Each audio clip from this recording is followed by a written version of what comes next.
সিরাজগঞ্জ দুর্দশ হয় না, বাড়ি কোথায়? হিরাজগঞ্জ, দুর্দশ পারে না।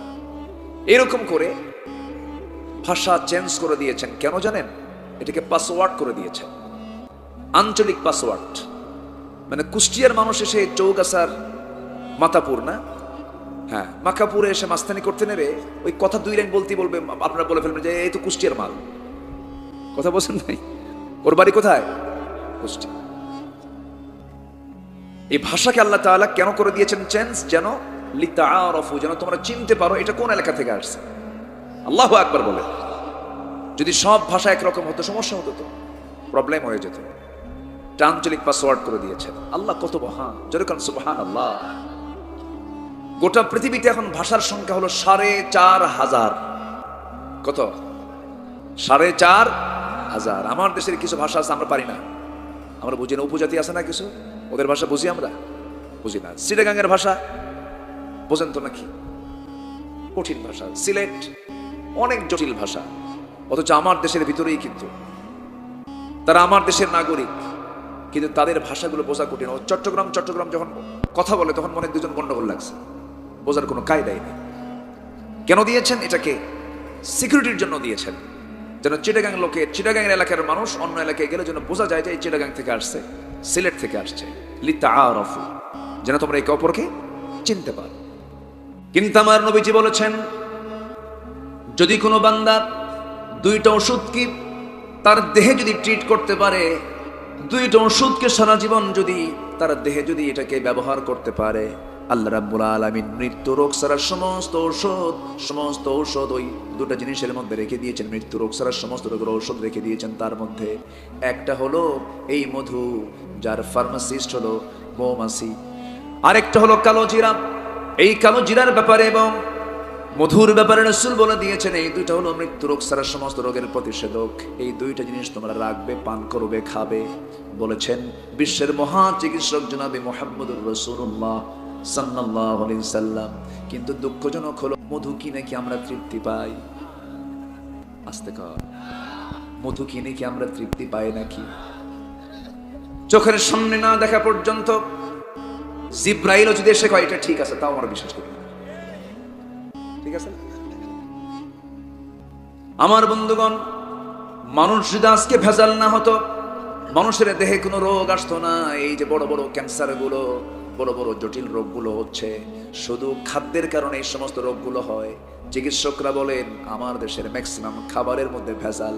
এই ভেজাল কোন ফেরেশতা দেয়? কোন ফেরেশতা দেয়? ফেরেশতা দেয় না। আমার বন্ধুগণ, আল্লাহ রোগ দিয়েছেন, রোগের ঔষধ দিয়েছেন। এই মধুকে পিউরিফাই করার জন্য মহান রব্বুল আলামিন মৌমাছিকে টোটাল ডিপার্টমেন্টটা দিয়ে দিয়েছেন। মধু তুই বানাবি, গাছের ডালে ডালে বসবি, ফুলের আগায় আগায় বসে যাবি, রসগুলো সুন্দর সুন্দর করে সংগ্রহ করে নিয়ে আসবি। মধুর মধ্যে 3টা প্রকার আছে। মৌমাছির মধ্যে 3টা প্রকার মৌমাছি, 3টা ডিপার্টমেন্টের 3টা কাজ। একটা হলো কর্মী মৌমাছি, আরেকটা হলো পুলিশ মৌমাছি, অ্যাডমিনিস্ট্রেশন চালায় এমন মৌমাছির দল আছে। ওয়ার্কার মৌমাছি, যারা বিভিন্ন ফুলে ফলের উপরে পড়ে সেই সমস্ত রসগুলো সংগ্রহ করে নিয়ে চলে আসে মৌচাকে। আরেকটা হলো রানী মৌমাছি। রানী মৌমাছি সে ভিতরে থেকে মৌচাকে মধুগুলো কোথায় কোথায় রাখতে হবে এটাকে সে ডিপার্টমেন্টগুলো ভাগ করে রাখে। রানী মৌমাছির কাজ হলো ভিতরে মৌচাককে ঠিক করে রাখা, কন্ট্রোল করে রাখা। পুলিশ মৌমাছি দরজায় দাঁড়ায় থাকে, আর কর্মী মৌমাছিগুলো বিভিন্ন জায়গায় ঘোরাফেরা করে মধুগুলো নিয়ে চলে আসে মৌচাকে। ওই দরজায় দাঁড়িয়ে থাকে হলো অ্যাডমিনিস্ট্রেশন, সেই পুলিশ মৌমাছি। সেই পুলিশ মৌমাছি কি করে? প্রত্যেকটা কর্মী মৌমাছির গোটা দেহের দিকে তাকায় দেখে মাথা থেকে পা পর্যন্ত তার মধ্যে কোনো জার্ম আছে কিনা, কোনো জীবাণু নিয়ে সে ভিতরে ঢুকতেছে কিনা। পুলিশ মৌমাছির কাজ হলো যদি কোনো কর্মী মৌমাছি মধু সংগ্রহ করতে দিয়ে যে যদি শুধু মধু না এনে, রস না এনে, যদি কোনো ময়লা জাতীয় কোনো কিছু নিয়ে আসে, ভাইরাস নিয়ে আসে, এটাই যদি প্রমাণ হয়ে যায়, সমস্ত কর্মী সেই পুলিশ মৌমাছির টিমগুলো সবগুলো একসঙ্গে তাকে ধরে কামড় মেরে মারামারি করে তাকে গুলি করে দুনিয়া থেকে বিদায় করে দিয়ে বলে, আল্লাহর কসম করে বলছে, আল্লাহ তাআলা আমাদের কহি দিয়েছেন বান্দার জন্য মধু প্রস্তুত হচ্ছে, কিন্তু তার মধ্যে কোনো প্রকার জীবাণু ঢুকানো যাবে না। সুবহানাল্লাহ। আপনি আল্লাহর নিয়ামতের মধ্যে ভেজাল দিচ্ছেন, খাবারের মধ্যে ভেজাল দিচ্ছেন, এটার শাস্তি হলো আপনাকে জাহান্নাম যেতে হবে। আল্লাহ দিয়েছেন কলা। কলা এমন একটা ফলের নাম, সব ভিটামিন তার মধ্যে আছে। বেশি করে কলা খাও, মেডিকেলে চান্স পাও। এই মেডিকেলে যারা ছাত্র আছে, এই কথা কিন্তু প্রচলিত কথা। সব ধরনের প্রোটিন আল্লাহ তাআলা কলার মধ্যে রেখে দিয়েছেন, কিন্তু যিনি অবাক হবেন, এর মধ্যেও মেডিসিন আছে না নাই? আসতে বলবেন না আছে না নাই? আমি তো মনে করি যত শাস্তি বাংলার জমিনে, যত আইন কানুন আছে, আমার কাছে এটা মনে হয়, আমার কাছে যদি পাওয়ার আসতো, যারা খাদ্যের মধ্যেই ভেজাল দেবে তাদেরকে ফাঁসি দেওয়া দরকার। সেটা মানুষকে মেরে ফেলছে, ঠিক কিনা? এটা কি ছোটখাটো অপরাধ? অনেক বড় অপরাধ। খাদ্যের মধ্যে বিষ দেওয়া মানে কি চরম চরম এটা ক্ষতিকর বিষয়, অমানবিক বিষয়, পাশবিকতার কাজ এটা। আমার বন্ধুগণ, সূরাতুন নাহলের নামকরণ কেন করা হয়েছে সেই জন্য আমি এই প্রসঙ্গে গিয়েছিলাম। আসলে আমরা মূল জায়গায় চলে আসি। আল্লাহ রাব্বুল আলামিন সূরাতুন নাহলের 90 নম্বর কয় নম্বর আয়াত বলেন? যারা জুমার নামাজ পড়েন, জুমার নামাজ এই আয়াতটা প্রত্যেক খতিব খুতবার সময় তিনি আরবি খুতবার মধ্যে আয়াতটা বলে ফেলেন। যারা পারেন ঠোঁট মিলিয়ে বলুন, ইন্নাল্লাহা ইয়া'মুরু বিল আদলি ওয়াল ইহসানি ওয়া ইতা'i যিল কুরবা ওয়া ইয়ানহা আনিল ফাহশাই ওয়াল মুনকারি ওয়াল বাগি ইয়া'iদুকুম লা'আল্লাকুম তাযাক্কারুন। জোরে বলুন আল্লাহু আকবার। ব্যাপক অর্থবোধক আয়াত এটা। আল্লাহ রাব্বুল আলামিন আমাদেরকে আদেশ দিয়েছেন, আমর করেছেন, অর্ডার দিয়েছেন তিনটা কাজের। এক নম্বর হলো আদল তোমরা ঠিক রাখো। আদল মানে হলো ন্যায় বিচার তোমরা ঠিক রাখো, ন্যায় পরায়ণতা ঠিক রাখো। প্রত্যেকটা জায়গায় ব্যক্তি জীবন থেকে শুরু করে নিয়ে আন্তর্জাতিক পরিমণ্ডল পর্যন্ত যদি আদালত ঠিক থেকে যায়, আদল শব্দ থেকে আদালত কায়েম হয়েছে। আদালত আমরা চিনি না? যশোর আদালত আছে না নাই? কোথায়? যশোরে। আচ্ছা, আমি কি শেষ করে দেবো নাকি? এই যে দুই একজন করে ওঠে, একটু বসেন। ভালো না লাগলেও বসতে হবে। যদি আপনার ভালো না লাগে তাহলে বুঝতে হবে যে আমার কিছু সমস্যা আছে। ওয়াসওয়াসা দেওয়ার জন্য তো মনে হয় শয়তান তো মনে হয় চৌগাছা চিনে না, আসতে কয়। চৌগাছা শয়তান আসে না? তাহলে মানুষ আছে যেখানে ওয়াসওয়াসা আছে সেখানে একটু বসেন, একটু বসেন। আজান হয়েছে, আজান হয়ে যাক। সবার পক্ষ থেকে একজন জবাব দিয়ে ফেলেন। আমি যে আয়াতটা তেলাওয়াত করেছি, এই আয়াতের একটা হক আছে না? আমার বলাটা হক, আর আপনার শোনাটাও কি? আপনার শোনাটাও কি হক? এটা শোনেন। আপনি না শুনলে তো আমি বলতে পারবো না। অতএব আমারও যেমন একটা দায়িত্ব আছে, আপনার শোনাটাও কি দায়িত্ব। একটা ক্লাস কায়েম হয় কখন? শিক্ষক ক্লাসে ঢুকছে কিন্তু ছাত্র নাই, তাহলে ক্লাস কায়েম হবে? কায়েম হবে না। তো কায়েম থাকতে হবে। তো একটু বসেন। কত সময় এদিক সেদিক চলে যায়, একটু যদি বুঝতে কষ্ট হয় তাও থাকতে হবে। এটা ক্লাসের নিয়ম। এটা একটু বসেন, আমরা বসি প্লিজ, একটু বসেন। আল্লাহ তাআলা তিনটা বিষয়ে আদেশ দিয়েছেন। এক নম্বর হলো আদল, মানে ন্যায় পরায়ণতা। আদল শব্দটা যেরকম আদালত, এই শব্দটা আদল থেকে এসেছে, যেখানে ন্যায় বিচার পাওয়া যায়। এটাকে আমরা কি বলি? আদালত বলি। কিন্তু সেখানে কি আদালত না বে আদালত? বলো কেন? এখন কি সে আদালত গুলো কি আদালত না বে আদালত? বে আদালত। আগের যুগে আদালত আদালতই ছিল, আইন আইনের জায়গায় ছিল। কোন ব্যক্তিকে দেখে তারা সিদ্ধান্ত দিত না, কোন ব্যক্তি দেখে রায় হতো না। রায় হতো কোরআন এবং হাদিসকে দেখে, ঠিক কিনা? আজকে কি সেই বিচার আছে? সেই বিচার আছে? মদ খায় কারা বলেন? মদকে কোন আলেম ওলামা খায়? মদের সাথে জেনার সম্পর্ক আছে না নাই? জেনার সাথে খুনের সম্পর্ক আছে না নাই? আছে। তাহলে এই যে সমাজে আজকে মদ চলতেছে, মদ আছে যেখানে জেনা আছে সেখানে, জেনা আছে যেখানে খুন আছে সেখানে। আচ্ছা, এই সমস্ত ডিপার্টমেন্টের সাথে কি এই দেশের কোন আলেম উলামার কোন সম্পর্ক আছে? সম্পর্ক কার? কথাটা বুঝছেন আপনি?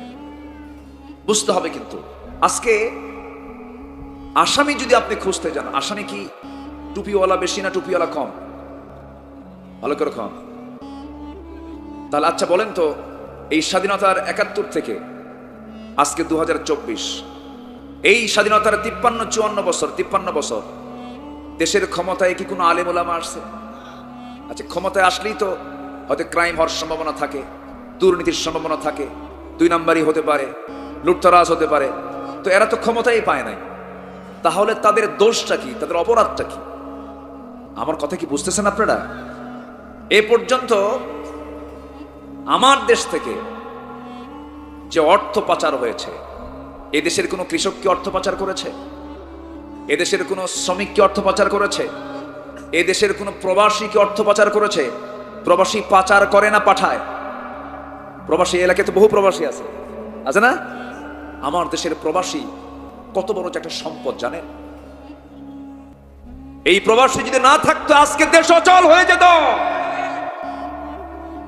এই প্রবাসীরা মাসের পর মাস না, বছরের পর বছর না, যুগের পরে যুগ বাবার লাশটাও দাফন করতে পারে না, প্রবাসে থাকে। বাচ্চাদের মায়াবী চেহারা দেখতে পারে না, পাখির মতো ঝুলে ঝুলে কনস্ট্রাকশনের কাজ করে মালয়েশিয়া, দুবাই। এই যে কষ্টগুলো করছে তারা, দেশে রেমিটেন্স পাঠাচ্ছে, দেশকে আগায় দিল প্রবাসী, দেশকে আগায় দিল শ্রমিক, দেশকে আগায় দিল কৃষক। এরা কিন্তু সবাই অশিক্ষিত, এরা কিন্তু কেউ শিক্ষিত না। অশিক্ষিত লোকগুলো, অশিক্ষিত প্রবাসী, শ্রমিক, এরপরে হচ্ছে কি বলে কৃষক, এরা দেশকে আগায় দিল। দেশকে পিছাচ্ছে কারা? দেশকে পিছায় দিল কারা? আলেম ওলামা তো ক্ষমতায় নাই, দেশকে কারা পিছায় দেয়? যারা জনগণকে ধোঁকা দেয়, মুখে বলে এক কথা, কাজে করে আরেকটা। শিক্ষিত নামের কলম চোরেরা এই সমস্ত কাজগুলো করছে।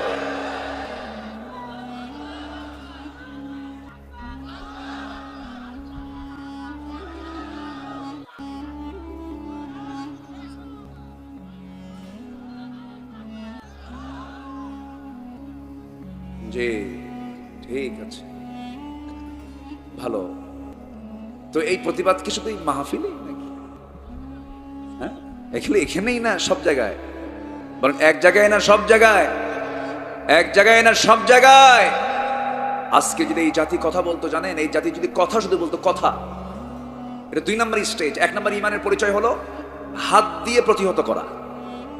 নাম্বার 2 হচ্ছে ফালিগাইয়িরুহু বিয়াদিহি। আমি কিন্তু বানায় বানায় একটা কথা বলছি, আমার নবীর কথা। ইসলাম বিরোধী কোনো কাজ হতে দেখবা, হাত দিয়ে মিটায় দিবা, এসব এগুলো ঠিক কর।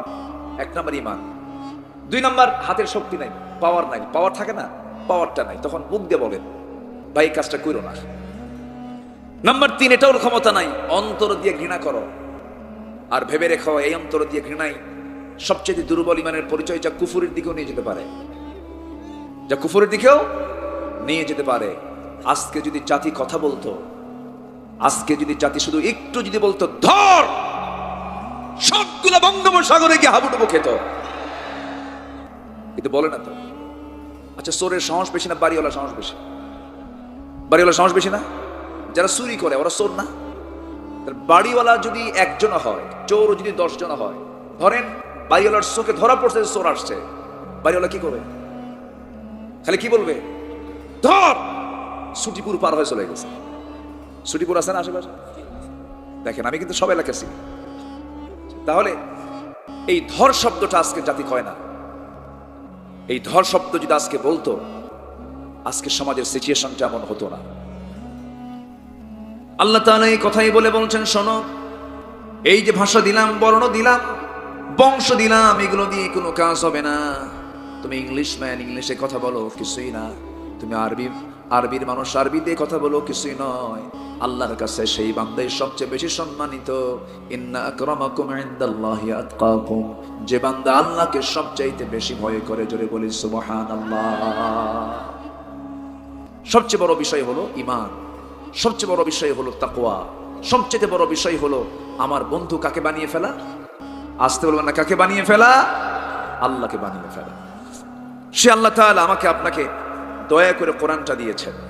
সেই কোরআন থেকে আমি এমন একটা আয়াত বলেছি, যে আয়াতটা হলো, যদি প্রশ্ন করা হয় কোরআনে কারীমের মধ্যে সবচেয়ে ব্যাপক অর্থবোধক আয়াত কোনটা, যদি বলা হয় কোরআনে কারীমের মধ্যে সবচাইতে দামি সূরা, পরিপূর্ণ সূরা কোনটা, আমরা বলে ফেলবো হলো সূরা ইখলাস, তাওহীদের সূরা, যা গোটা কোরআনের 3 ভাগের 1 ভাগ। জোরে বলেন সুবহানাল্লাহ। আচ্ছা, যদি বলা হয় শ্রেষ্ঠ আয়াত কোনটা, তাহলে আমরা বলে ফেলবো আয়াতুল কুরসি, এটা শ্রেষ্ঠ আয়াত। আচ্ছা, যদি বলা হয় সবচেয়ে ভয়ঙ্কর আয়াত কোনটা, ফামান ইয়ামাল মিসকালা যাররাতিন খায়রান ইয়ারা শাররান ইয়ারা। যদি বলা হয় সবচেয়ে আশার বাণী পাওয়া যায় কোন আয়াতে, যে আয়াত শুনলে কলিজাটা ঠান্ডা হয়ে যায়, কোন আয়াত? কুল ইয়া ইবাদিয়াল্লাযীনা আসরাফু আলা আনফুসিহিম লা তাকনাতু মির রাহমাতিল্লাহ ইন্নাল্লাহা ইয়াগফিরুয যুনুবা জামিআ। এরকম করে যদি বলা হয় কোরআন কারীমের মধ্যে সবচেয়ে ব্যাপক অর্থ রাখে এমন আয়াত কোনটা, সেই আয়াতটা আমি আজকে তেলাওয়াত করেছি। শুনবেন না সবাই? আলোচনা শোনার আগ্রহ আছে তো সবার? সময় আছে, আজান হয়ে যাবে, আজান হয়ে যাক।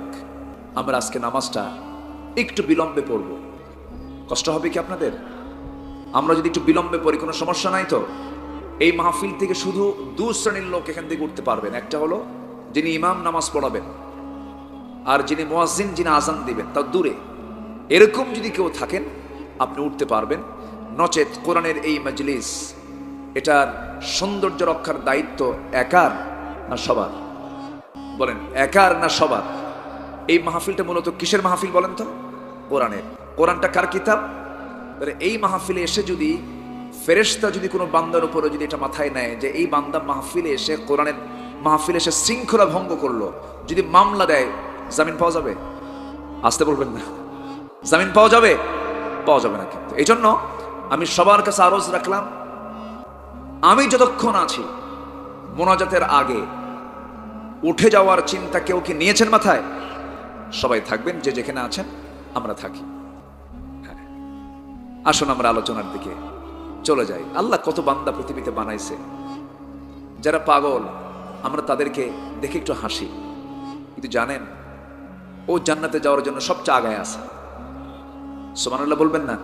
তাহলে বলেন তো, তাহলে পাগল যারা, মস্তিষ্ক বিকৃত যারা, তারা কি আমাদের চাইতে আল্লাহর রহমত প্রাপ্ত বান্দা কম না বেশি? কারণ ও তো জান্নাতে আগায় আছে, আর ওর তো কোনো হিসাবই নাই। কিন্তু আমরা তাদেরকে দেখে ভাবি, আহারে, আফসোস করি, চোখের পানি ফেলে কান্দি। অনেক প্রতিবন্ধীর বাবারা আছে, আমাদের কাছে দোয়া চায়। আমি বলি, শোনেন, আল্লাহ আপনার প্রতি রহমত করেছেন বলে আল্লাহ আপনাকে সন্তান এমন একটা দিয়েছেন। কখনো আল্লাহর সৃষ্টিকে নিয়ে আমরা কখনো হেয় করব না, উপহাস করব না। এটা হারাম। সূরা হুজুরাতের মধ্যে আসছে, এটা কি হারাম। এই যে ছোট, এখানে একজন আল্লাহর গোলামকে পেলাম, থাকে না? থাকবেন না? হ্যাঁ, নড়াচড়া করবে, পাশে একটু পাহারা দিবেন, দেখবেন এরা হাত তুললে আমাদের দোয়া কবুল হতেও পারে, নাও পারে, এদের দোয়াগুলো কবুল হবে। জোরে বলি আলহামদুলিল্লাহ। একটু বসেন। কিছুক্ষণ আগে আমার এখানে আসছিল একজন, না আসছিল না? একদম আমার ডাইরেক্ট ধরছে, একদম জায়গা মতো হাত দিছে। উনি কোথায়? ধমক দিছে কেন? ধমক দেওয়া ঠিক হয়নি, ধমক দিবেন না। যারা পাগল, যারা অসুস্থ, এদেরকে ধমক দিবেন না। আল্লাহর সৃষ্টি এরা, যার ঘরে একটা অসুস্থ বাচ্চা আছে, কত যে কষ্ট, কিন্তু এই কষ্ট যদি সহ্য করতে পারে, আল্লাহ তাআলা ওই বাপ মাকে জান্নাত দিয়ে দিবেন। জোরে বলি সুবহানাল্লাহ। আচ্ছা বলেন, এই কথাগুলো কি বলার দরকার আছে না? কখনো মন খারাপ করবেন না। অনেকে বলে, আল্লাহ তুমি আমার এইরকম বিপদে দিলা, এই আযাব গজবে তুমি আমারে ফালাই দিলা। না, আল্লাহ আপনাকে জান্নাত দিতে চান বলে এমন সন্তান আপনার ঘরে দিয়েছেন। মন খারাপ করা যাবে না। সম্মানিত ভাইয়েরা, আসুন সে ব্যাপক অর্থবোধক আয়াতটার দিকে আমরা আস্তে আস্তে চলে যাই। যে আয়াত আল্লাহ তাআলা 3টা আদেশ দিয়েছেন আর 3টা নিষেধ করেছেন। আদেশ দিয়েছেন কে, আবার নিষেধ করেছেন কে? তাহলে আমরা মূলত কার হুকুমটা মানবো? আগে আল্লাহর হুকুমটা মানব। একটু কান লাগায় কথাগুলো শুনবেন। সূরার নাম হলো সূরাতুন নাহাল। সূরাতুন নাহাল। নাহাল মানে হলো মৌমাছি। নাহাল মানে কি? মৌমাছি। সুন্দরবনে মৌমাছি আছে না নাই? গতকাল আমি সুন্দরবন এরিয়াতে ছিলাম, আমাকে 1 বোতল মধু দিয়েছে। হুজুর আপনি আসছেন, মধু না দিলে কেমন হয়? এই মধুর ইঞ্জিনিয়ার কে বলেন তো? হ্যাঁ, আল্লাহ তো আছে। এই মধুর ইঞ্জিনিয়ার কে? এটার মানে ফার্মাসিস্ট, যারা ওষুধ প্রস্তুত করে ওদেরকে কি বলে? ফার্মাসিস্ট। ফার্মেসি ডিপার্টমেন্ট একটা আছে।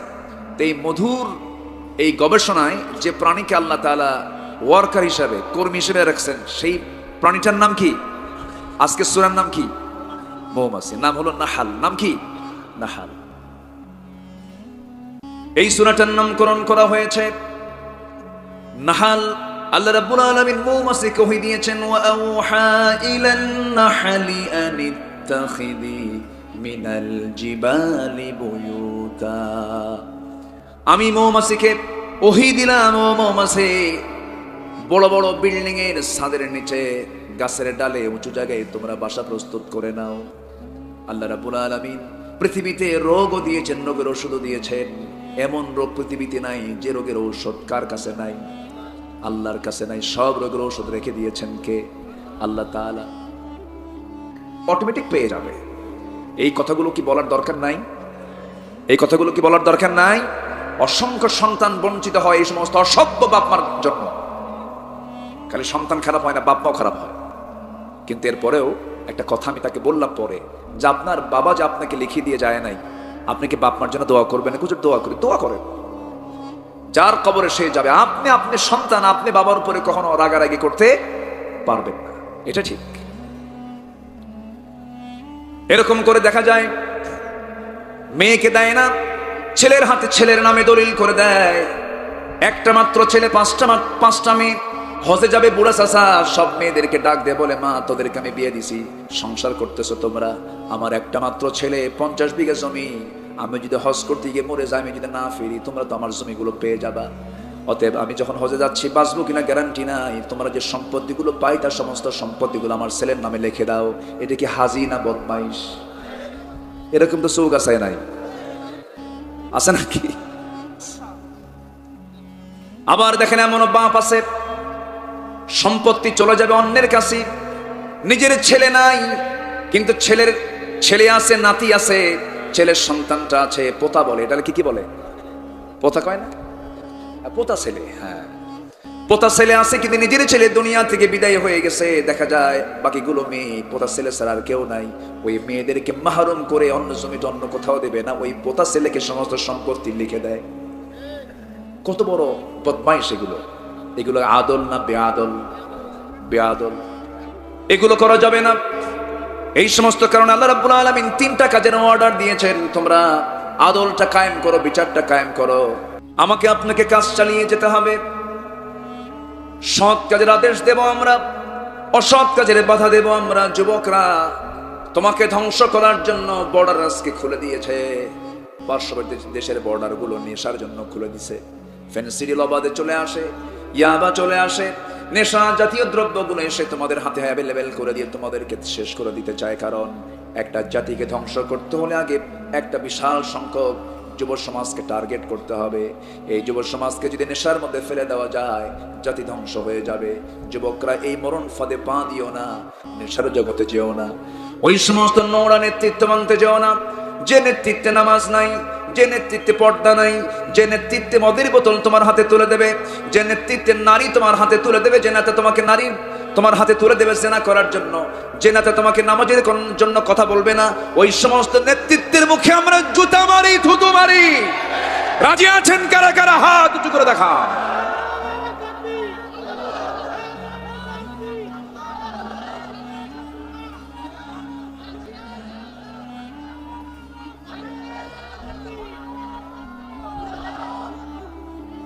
আল্লাহ তুমি সবার হাতকে কবুল করো।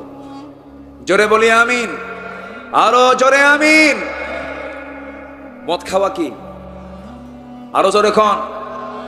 মদ খেলে কি আদালত ঠিক থাকবে? বলেন, আদালত ঠিক থাকবে? মদ খেলে কি হয়? তাল না মাতাল, হুঁশ না বেহুশ? তো মদের বোতল কারা নিয়ে নাইট ক্লাবে যায়? শুধু নাইট ক্লাবের সামনে ছায়া থাকবেন, দাঁড়িয়ে থাকবেন। একদিন এক রাতে যেগুলো নাইট ক্লাবগুলো আছে, নাইট ক্লাবের সামনে গিয়ে দাঁড়ায় থাকবেন এক রাতে, দেখবেন যে ওই দিক দিয়ে কারা কারা যাওয়া আসা করে। ওখানে কোনো আলেম ওলামাকে দেখবেন না, ঠিক কিনা? তারাই যায় যারা মদের আইন পাশ করে। কথা বলবো? হ্যাঁ, আপনি না বললে তো বলবো। আমাদেরকে মাহফিল আসলে বলে, হুজুর খুব সমস্যা, খুব চাপ, হুজুর এমন কোনো কিছু কইয়েন না যাতে আমরা বেকায়দায় পড়ে যাবো। এমন কথা বলা যাবে না। আমি কই, আমারও চাপ। আপনাদের কিসের থেকে চাপ? উপর মহল থেকে চাপ। আমি কই, আমার উপর মহল থেকে চাপ। আপনার উপর মহলকে কার শাহিম থেকে চাপ? আমাদের চাপ আছে না নাই? আছে না নাই? আপনি মামলা দিবেন না একদিন? আমি যদি হক কথা না বলি, আপনি মামলা দিবেন না? আপনি তো অবশ্যই বলবেন, আল্লাহ ও বান্দার ছিল এখানে কথা বলছে, কিন্তু একটা হক কথা কয় নাই। আপনি তো আমাকে ছাড়বেন না। সম্মানিত ভাইয়েরা, সম্মানিত বন্ধুগণ, সমস্ত পাপের মা হলো মদ। আমার নবীজি বলেছেন, আল খামরু উম্মুল খাবাইস। মদ হলো সমস্ত পাপের মা। এই পাপ সকল পাপকে টেনে আনে। চুম্বুকের আশেপাশে লোহা থাকলে কি করে? টেনে আনে। তেমনি মদ সমস্ত পাপকে একদম কি টেনে আনে। কেমন করে, একটা এক্সাম্পল দিলে খুব সহজ হবে, সময় কম, আর একটু সময় পেলে খুব ভালো হতো। দিনের বেলা যাক যতটুকু আমরা শুনবো, আমল করলে পরে এটা অনেক কাজ হবে। আল্লাহ আমাদের আমল করার তৌফিক দান করুন, জোরে বলি আমিন। অনেকে আবার হুজুর বিড়ি খাওয়া কি নেশা, এরকম প্রশ্ন করে। হুজুর বিড়ি খাওয়া কি জায়েজ আছে, এরকম প্রশ্ন করে। আচ্ছা বলেন তো, এই প্রশ্ন করার লক্ষ্য কি? ও জায়েজ করার চেষ্টায় আছে না? আচ্ছা বিড়ি কি জায়েজ করার কোনো সুযোগ আছে? বলে হুজুর বিড়ি খাওয়া কি জায়েজ আছে, মানে উনি বিড়ি খান ছাড়বেন না, উনি প্রশ্ন করতেছেন এই জন্য। কিন্তু বিড়ি খাওয়া জায়েজ না না জায়েজ এটা বলার আগে আমি একটা প্রশ্ন করি, বিড়ি খায় কি স্বাস্থ্য ভালো হয়, লাঞ্চ ভালো থাকে, শরীর ভালো থাকে? আচ্ছা কোনো ডাক্তার কি বলে বেশি করে বিড়ি খান হায়াত বাড়ান, এরকম আছে কি কোথাও? না বিড়ি খেলে হাত কম, আরো হায়াত আরো কি কমে। কিছু কিছু মুফতিরা তারা এরকম ফতোয়াও দিয়েছেন, যেহেতু বিড়ির টানে লাঞ্চ ক্ষতিগ্রস্ত হয়, লাঞ্চের কার্যকর ক্ষমতা নষ্ট হয়ে যায়, ওই লাঞ্চটা যতদিন তার টিকসই থাকতো তার অর্ধেকে চলে আসে, এত বছর কমে চলে আসে, লাঞ্চ পচে গেলেই মানুষ শেষ হয়ে যায়। তো এই যে সে তার হায়াতকে রব্বানা যালামনা আনফুসানা জুলুম করে করে, সে শরীরের প্রতি জুলুম করে করে সে তার হায়াতটাকে আগের দিকে নিয়ে আসতেছে, কমায় নিয়ে আসতেছে। এটা একটা ক্ষুদ্র আত্মহত্যার শামিলও হতে পারে। চিন্তা করেন, এটা কিন্তু মানে ছোটখাটো কোনো দোষও না, বড় ধরনের দোষ। আল্লাহ তুমি এই সমস্ত সকল প্রকার ছোট বড় নেশা থেকে জাতিকে হেফাজত করো, জোরে বলি আল্লাহুম্মা আমিন। মদ এটা যে সকল পাপের মা, এটা ছোট্ট ঘটনা মনে পড়লো আমার। কোন এক আল্লাহওয়ালা এক নগরে বসবাস করতেন। ওই নগরে বসবাস করতেন, যেই নগরে আবার একজন জঘন্য নারীর বসবাস ছিল, পতিতা নারী। সেই পতিতা নারী হাজারো যুবকের যৌবন নষ্ট করে দিয়েছে। মনে মনে চিন্তা করলো, জীবনে হাজারো পুরুষের জীবন যৌবন নষ্ট করে দিয়েছে, এই বড় আল্লাহওয়ালাকে আমি টার্গেট করব একদিন। টার্গেট করে ফেললো। আল্লাহওয়ালাকে বিভিন্ন কৌশল করে তাকে ঘরের মধ্যে তুলে ফেলে এবার সামনে দাঁড়ায় বলতেছে, তুমি আমাকে মনে হয় চিনো নাই, আমি তোমাকে চিনতে পেরেছি, তোমার পরিচয়টা কি? তুমি হলে এই নগরের সবচাইতে বড় আল্লাহওয়ালা বুজুর্গ মানুষ, আমার পরিচয়টা হলো আমি এই নগরের একজন পতিতা নারী। আমার কাজ হলো যুবকদের যৌবনকে নষ্ট করা, চরিত্রহীন করে তোলা। ও আল্লাহওয়ালা মানুষ শোনো, আমি তোমাকে আজকে ঘরের মধ্যে তুলেছি, যদি এই সময়ে যদি আমি একটা বড় আওয়াজ দিয়ে একটা চিল্লান মেরে দিই, যদি একটু ডাকাডাকি করি, তোমার মান সম্মান একদম সম্পূর্ণ শেষ হয়ে যাবে। অতএব এই মান সম্মান রক্ষার জন্য আমি তোমাকে 3টা অপশন দিলাম। এই 3টা কাজের যে কোনো একটা কাজ করলে পর আমি তোমাকে ছেড়ে দেবো এই জায়গা থেকে। কি কি কাজ বলো? নাম্বার 1 হলো, এই যে মদের বোতলটা দিলাম, এই মদের বোতল থেকে তোমাকে কিছু মদ পান করতেই হবে। যদি এই মদ সেবন করতে যদি রাজি না হও, নাম্বার 2, আমার সঙ্গে তোমার জেনা করতে হবে। এটাও যদি রাজি না হও, সামনে ছোট্ট বাচ্চাটা আছে, এই বাচ্চাকে তোমার খুন করতে হবে। আল্লাহওয়ালা মনে মনে চিন্তা করে, অসম্ভব ব্যাপার, খুন করলে তো বড় ধরনের গুনাহ। ফাকাতালান নাস জামিআ, গোটা বিশ্ব মানবতাকে হত্যা করার শামিল। হত্যার মতো এত বড় জঘন্য কাজ তো করাই যাবে না। নাম্বার 2, জেনার কাজ করলে তো ঈমান থাকে না, ঈমানটা নষ্ট হয়ে যায়। নাম্বার 3 হলো মদের বোতলের ব্যাপারে বলতেছে, কি করি, মদ হারাম, কিন্তু মদ পান থেকে অন্তত মদ্যপান করে যদি এই বড় 2টা গুনাহ থেকে বাঁচতে পারি, এই জায়গা থেকে যদি যেতে পারি, অন্তত বেঁচে যাই আমি। এটাকে চিন্তা মনে করে, দুর্বল হারাম মনে করে, ওই আল্লাহওয়ালা যখন ওই মদের বোতল থেকে এক ঢোক মদ যখন পান করেছে, তাল না মাতাল, আসতে কবেন না, তাল না মাতাল? মাতালাম। একটা কথা বলি, মদ্যপান করলে পরে মানুষ তো মাতাল হয়ে যায়। মদ হারামের যতগুলো কারণ আছে, এর মধ্যে 1 নাম্বার কারণ হলো সে মস্তিষ্ক বিকৃত হয়ে যায়, সে যা ইচ্ছা তাই করতে পারে। মদ খায়া কোনটা কাজের মেয়ে, কোনটা নিজের মেয়ে, মদ খায়া কে নিজের বউ আর কারটা পরের বউ, কে ভাবি আর কে বউ, সে না যায়। আজ থেকে মানে সে না যায়। তাহলে ওই লোকটাকে সমাজের জন্য নিরাপদ না বিপদ? নিরাপদ না বিপদ? ওটা কি অ্যাক্সিডেন্ট না? যে খাচ্ছে ওটা কি অ্যাক্সিডেন্ট নয়, দুর্ঘটনা। এক বেচারে রাত 3টার দিকে মদ খায়া দরজার সামনে যে ডাকতেছে, তো বউ তো ভাবতেছে রাত 3টার দিকে আসা মানে কিছু খাইছে, তো দরজা এখন খুলতে নিয়ে ভয় পাচ্ছে, যদি দরজা খুলে হঠাৎ করে যদি মারামারি শুরু করে দেয়, কারণ ওর তো মাথা ঠিক নাই, তো দরজা খুলতে ভয় পাচ্ছে। বড় একটা ছেলে আছে, ছেলেকে ডাক দিয়ে বলে, বাজান এইদিকে আসো, দরজা খুলতে হবে, তোমার আব্বা আসছে। তো বড় ছেলেকে সাথে নিয়ে দরজার কাছে গেছে, দরজা খুলে দিচ্ছে। দরজা খোলা মাত্রই এরকম লাল চোখলা চেহারা নিয়ে সামনে দাঁড়ায় আছে। মদ খেলে চোখ কি হয়? লাল হয়ে যায়। তো বউ দেখতেছে স্বামীকে, স্বামী দেখতেছে বউকে, পাশে ছেড়ে দাঁড়ানো। এখন হঠাৎ করেই এই মদারু বউয়ের দিকে তাকায় একটা মুস্কি হাসি মেরে বলতেছে, আম্মা আসসালামু আলাইকুম। বউ তো কি কবে আর, বউ বলতেছে হাইদা আমার পোড়া কপাল, তোমার কি একটু শরম নাই? একটা ছেলে দাঁড়ানো, একটা যুবক ছেলে পাশে দাঁড়ায় আছে, তার সামনে তুমি আমারে আম্মা বলে ডাকো। সঙ্গে সঙ্গে ছেলের দিকে তাকায় বলে দুলা ভাই আসসালামু আলাইকুম। এই মাইকে ফু দেয় কে? এখানে মুখে আজান দিক, এখানে কাছে না একদম, তো মুখে আজান দিলে তো হতো। আচ্ছা আচ্ছা, আজানটা শেষ হোক, এরপরে আমরা আলোচনার দিকে যাচ্ছি। একটু বসেন, কেউ যাবেন না। এই কথাটা বলতে পারেন? এটা কমন সেন্স তো, এটা কমন সেন্স না? জি, আমরা সবাই চুপ থাকি, একটু ধৈর্য ধরি আমরা।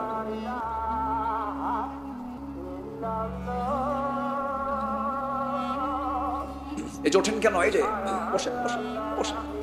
আচ্ছা ঠিক আছে, আচ্ছা বসেন।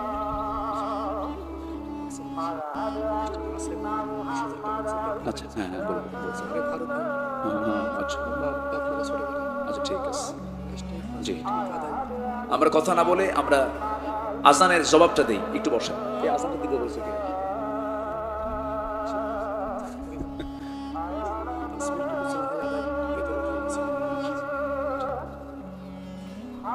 حي على الصلاة.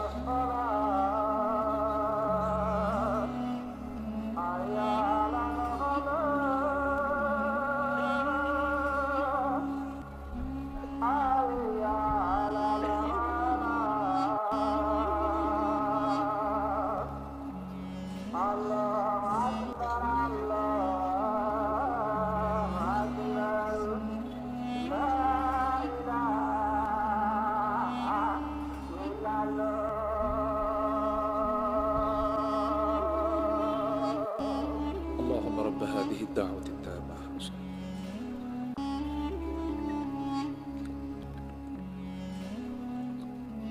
আমি কি মোনাজাত করে দেব? হ্যাঁ, ভালো করে বলবেন। আমি কি আলোচনা চালাবো? জোরে বলি ইনশাআল্লাহ। এখানে তো আজান হবে, এখানে নামাজও হবে, এখানেও নামাজ হবে। পড়বেন না নামাজ ইনশাআল্লাহ? আমি কিন্তু এমন হুজুর না যে নামাজ লাগবে না, এরকম হুজুরও কিন্তু আমার দেশে আছে, দরবারও আছে। পানির তলে মোমবাতি বা বাতাসে নেবে না, বাবার নামে হালকা দিলে উজু গোসলও লাগে না। আছে কিন্তু, আছে না নাই? খাজা দিল কর তাজা ইসমে জালাল গাজার কলকি খাওয়া হালাল, এরকমও আছে। এরকম বদমাইশ আছে না নাই আমার দেশে? মদের ফ্যাক্টরি উদ্বোধন করে হুজুর, সিনেমা হল উদ্বোধন হবে, দাওয়াত দেয় হুজুরকে, হুজুর দোয়া করে আল্লাহ তুমি সিনেমা হলের কাস্টমার বাড়ায় দাও। এরকম হুজুর আমার দেশে আছে। এই কোরআন তেলাওয়াত করে, এই কোরআন তেলাওয়াত করলে কিন্তু রক্ত ঝরাতে হয় না। কোরআন তেলাওয়াতে রক্ত ঝরাতে হয়, কিন্তু কোরআন প্রতিষ্ঠার সংগ্রাম করতে গেলে রক্ত ঝরাতে হয়, ঠিক কিনা? কোরআন তেলাওয়াত সবাই করতে পারে, মুনাফিকও করতে পারে, কোরআনকে প্রতিষ্ঠার কাজ সবাই করতে পারে না। আমার ভাইয়েরা, ওই আল্লাহওয়ালার কি হলো শুনবেন না আপনারা? আলোচনা কি শেষ করছে? আমি বসে নামাজ আমরা পড়বো, একটু শেষে পড়বো, আর 10-15 মিনিট 20 মিনিট সময়। আমাদের মাগরিবের আজান হবে 6টার দিকে। আজকে আমরা প্রয়োজনের পরিপ্রেক্ষিতে, একটা মুক্তাজাই হাল অবস্থার পরিপ্রেক্ষিতে আমরা একটু বিলম্বে পড়বো। বৃহৎ জামাত হবে, জোরে বলি ইনশাআল্লাহ। 3টা ওয়ার্ডার। 1 নম্বর হলো আদল ঠিক রাখো, ন্যায় বিচার ঠিক রাখো। 1 নম্বর কি বলেন? ন্যায় বিচার। 1 নম্বর কি বলেন? ন্যায়। পরিবারে বিচার আছে না নাই? বাপ এক ছেলেকে কম দেয়, আরেক ছেলেকে বেশি জমি লিখে দেয়, এমন বাপ মনে হয় নাই এই চৌগাছায়? আছে না নাই? তাহলে ওই বাপ কি আদল করলো না বেআদল করলো? তাহলে এই আদল শব্দটা সব জায়গায় দরকার, আছে না নাই? কিছু স্বামী আছে বউকে বইয়ের মর্যাদা দেয় না, আছে না? আছে কিনা বলেন? আবার কিছু বউ আছে স্বামীকে আসল মর্যাদা দেয় না। আজকে বইয়ের দ্বারা স্বামী নির্যাতিত বেশি না স্বামীর দ্বারা বউ নির্যাতিত বেশি? বলেন। আমি কিন্তু ক্রিটিক্যাল প্রশ্ন করলাম, বাড়িতে গিয়ে কিন্তু আবার সামনে পড়তে হবে, ভালো করে হিসাব করে উত্তর দিবেন। দেখছেন কি যে কষ্টে আছে ওই বেচারি। একজন কইছে স্বামী নির্যাতন, কইছে আপনিও কম পারেন না, কেউ কম না। একটা বিষয় মাথায় রাখতে হবে, একটা বিষয় মাথায় রাখতে হবে, সেটা হলো মেয়েরা সৃষ্টিগত দিক থেকে বাঁকা হাড়ে না সোজা হাড়ে? বাঁকা হাড়ে না সোজা হাড়ে? সোজা করবেন ভেঙে যাবে, ওটাকে ওইভাবে ম্যানেজ করতে হবে। ম্যানেজ করেছেন মুহাম্মদ সাল্লাল্লাহু আলাইহি ওয়াসাল্লাম। মেয়েরা কথা কম কয় না বেশি কয়? সেই বেশি কথা কি শুনতে মন চায়? মন চায় না, কিন্তু কিন্তু আল্লাহ তাআলা মেয়েদেরকে কথা বলার সুযোগ বেশি দিয়েছেন। আমরা কথা বলি 2000 শব্দ, মেয়েরা কথা বলে 5000 শব্দ। লাগতেই পারে, তো এটা মাথায় রাখতে হবে। তারা বেশি কথা বলার কারণ আছে। মেয়েরা বেশি কথা বলে, এক কথা বারবার বলে। বেগুন কিনতে ভুল করছেন, বর্ষাকালের বেগুন কিনে নিয়ে গেছেন, ভিতরে পোকা দেখেন নাই, বটি দিয়ে কাটতে নিয়ে বেগুন পোকা। ওই যে পোকা বের হলো, একটানা 3 ঘন্টা তাফসীর চলবে, বেগুন কেন পচা, বেগুন কেন পচা। কি ঠিক আছে না? এটা মেয়েদের নেচার। এটা সম্মানিত হাজিরিন, আমি আলোচনার সূচনায় মুকাম্মিল নিজামে হায়া, complete and balanced code of life, আল কোরআন আল মজিদের 16 নম্বর সূরার 90 এবং 91 নম্বর আয়াত, এই দুটি আয়াতে কারীম আমি তেলাওয়াত করেছি। এই তেলাওয়াতকৃত আয়াতকে সামনে রেখে স্বল্প সময়ে আমার নাতি দীর্ঘ বক্তৃতার এই সময়ে কিছু কথা আমি উপস্থাপন করতে চাচ্ছি। ওমা তাওফীকি ইল্লা বিল্লাহ আলাইহি তাওয়াক্কালতু ওয়া ইলাইহি উনীব। সেই মহান রবের প্রতি পূর্ণ ভরসা রেখে আসুন আমরা সোজা আলোচনার দিকে চলে যাচ্ছি। সম্মানিত ভাই সব, আমরা আজকে এখানে একত্রিত হয়েছি মূলত কোনো ব্যক্তির মস্তিষ্ক প্রসূত ব্যক্তির নিজস্ব কোনো কথা আমরা এখানে শুনতে আসি নাই। এখানে শুনতে এসেছি মূলত কার কথা? বলেন তো, কার কথা? আল্লাহর কথা। আল্লাহ যত কথা বলেছেন সব কথা যে কিতাবে পাওয়া যায়, সেই কিতাবের নাম কি? আল কোরআন। কোরআন মানে কি বলেন? কোরআন মানে কি? আমরা কিন্তু এটা অনেকে জানি না। কোরআন তো নূর, আলো, ঠিক আছে। আল্লাহ তাআলা কোরআনকে কিছু কিছু জায়গায় নূর বলেছেন, এটা ঠিক আছে। ওয়া নূরিল্লাযী আনজালনা। কিন্তু কোরআন শব্দটা ফুআলানুন এর ওজনে এসেছে, যার অর্থ হলো বেশি পড়া হয় যেটা। জি, ওটা নাকি?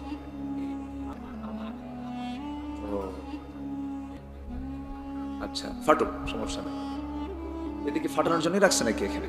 কি মাঝে মাঝে হুজুর আপনি একটু সতর্ক থাকেন। এটা দেওয়াটা মিস্টেক হয়ে গেছে তাদের। আলোচনার একটু হলেও ছন্দপতন হয়। আচ্ছা থাক, সম্মানিত পারে, যে যেটা যেভাবে আছে থাকুক, সমস্যা নাই। মাথায় থাকলো তো যেটা মাঝে মাঝে ফাটবে, এই লেমটা মাথায় থাকুক, তাহলে আর সমস্যা হবে না। হঠাৎ কিছু হলে তখন একটু আতঙ্কিত হতেই পারে মানুষ। তো কুরআনুন এর ওজনে, ফুআলানুন এর ওজনে এসেছে, যার অর্থ হলো বেশি পড়া হয় এমন কিতাব, যার নাম হলো কোরআন, যার মূল মাদ্দা হলো কফ র হামজা। করা মানে পড়া, আল কারউ মাজদার থেকে এসেছে। ফুআলানুন এর ওজনে এসেছে, যার অর্থ হলো বেশি পড়া হয়, বহুল পঠিত এমন কিতাব কি বলা হয়? কোরআন। মানে কি? তাহলে কোরআন মানে হচ্ছে বেশি পড়া হয়। তাহলে কোরআন থেকে কম পড়লে এর নামের কি হক আদায় হলো? বলেন, এই নামের হক আদায় করার জন্য কোরআন কি কম পড়া দরকার না বেশি পড়া দরকার? বেশি করে পড়লি এই নামটার হক আদায় হলো। আপনি একটু চিন্তা করে দেখবেন, গোটা পৃথিবীতে যত কিতাব আছে এর মধ্যে সবচেয়ে বেশি স্টাডি, সবচেয়ে বেশি পড়া হয় এই কিতাবই। যেরকম সুবহানাল্লাহ। নামাজ কি কোরআন ছাড়া হয়? হয় না। পৃথিবীর এমন কোনো জায়গা নাই যে জায়গায় প্রতি সেকেন্ডে কোরআন তেলাওয়াত হচ্ছে না। প্রত্যেক সেকেন্ডে কোরআন তেলাওয়াত হচ্ছে, বিশ্বের কোথাও না কোথাও সব সময় এই কোরআনটা পড়তেছে। এই জন্য এটার নামও রাখা হয়েছে কোরআন, অর্থাৎ বহুল পঠিত, সবচেয়ে বেশি পড়া হয়।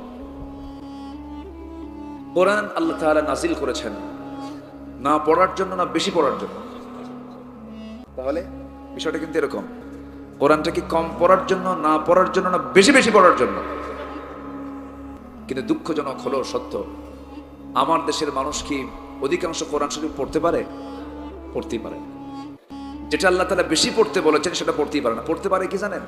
ট্রান্সজেন্ডার, ঠিক আছে না? পড়তে পারে হলো ক্লাস 9 সিলেবাসে কি যে শুরু হয়েছে বুঝলেন। একটা জাতিকে ধ্বংস করার জন্য ফেরাউন এই নীতি প্রথম চালু করছিল। ফেরাউন দেখলো যে এই জাতিকে আমার আনুগত্য শেখানোর জন্য এদেরকে জ্ঞান থেকে বঞ্চিত রাখতে হবে। সে সমস্ত আসমানি কিতাবকে আগুন ধরায় দিল ওই সময়, এবং জাতিকে মূর্খ বানালো। কারণ জাতি মূর্খ হলে ফেরাউনের কর্তৃত্ব, জাহালাত, তার নেতৃত্ব চলবে। তো ঠিক এমনই কিছু বেকায়দা আজকের দুনিয়াতেও আছে না নাই? বলেন, আসতে বলবেন না, আছে না নাই? আমাদের জন্ম কি ট্রান্সজেন্ডার থেকে হয়েছে? আমরা আসছি বাবা মার কাছ থেকে, আব্বা আম্মার দুজনের মাধ্যম দিয়ে আল্লাহ তাআলা আমাকে আপনাকে পাঠিয়েছেন। তাহলে মানব জন্মের যে ক্রমবিকাশ, এটা হলো নর এবং নারী থেকে, নর এবং নারী থেকে, মেল এবং ফিমেল থেকে। ট্রান্সজেন্ডার তো এখানে নাই। এখন অ্যাকাউন্ট খোলার জন্য একটা অপশন রাখছে যে এটা কি পুরুষ, মানে এটা কি মেল, নারী, ফিমেল না ট্রান্সজেন্ডার, মানে তিনটা অপশন খুলছে। যে যদি পুরুষ হয় তাহলে মেল, ওই যে টিক চিহ্ন দিবে, আর যদি নারী হয় তাহলে ফিমেল, আর যদি ট্রান্সজেন্ডার হয় তাহলে ওখানে একটা টিক চিহ্ন দিয়ে দেবে, মানে এটা একটা জাত। আচ্ছা, তাহলে বলেন তো, এই জাতীয় কোনো জাত ইসলাম কি এটাকে সমর্থন করতে পারে? হিজরা কিন্তু আলাদা। হিজরা কিন্তু এখানে এটার মানে এটার সঙ্গে কোনো সম্পর্ক নাই, এটা অনেকে জানে না। হিজরা এটা আল্লাহর এক আলাদা ব্যতিক্রম সৃষ্টি। কিন্তু ট্রান্সজেন্ডার হচ্ছে যে পুরুষ ছিল, তার পুরুষ থাকতে মন চায় না, মানে হাবিব হাবিবা হবে, রহিম রহিমা হবে, করিম করিমা হবে, আর বইয়ের লিখছে হলো শরীফ শরীফা হবে। বইয়ের ভাষা কি? শরীফ কি হবে? শরীফা। বলেন তো, এগুলো কোনো শিক্ষা? হ্যাঁ, এগুলো কোন, মানে আমি বলি এগুলো বুদ্ধি প্রতিবন্ধী ছাড়া কিছু না। এগুলো সব বুদ্ধি প্রতিবন্ধী। ক্লাস 10-এর সিলেবাসে সামাজিক বিজ্ঞান বইয়ের মধ্যে, সামাজিক বিজ্ঞান বইয়ের ভিতরে ফিলিস্তিনের মানচিত্র না দেখায়া ইসরায়েলের মানচিত্র দেখাইছে। আচ্ছা বন্ধু, কি আমাদের ইসরায়েল না ফিলিস্তিন? ফিলিস্তিন হচ্ছে আমার কলিজা, ঠিক কিনা? ফিলিস্তিন আমার কি? ফিলিস্তিন হচ্ছে নবীর দেশ। কার দেশ বলেন? নবীর দেশ। এত নবী আল্লাহ তাআলা ফিলিস্তিনে পাঠাইছেন, এত নবী পৃথিবীর কোথাও পাঠান।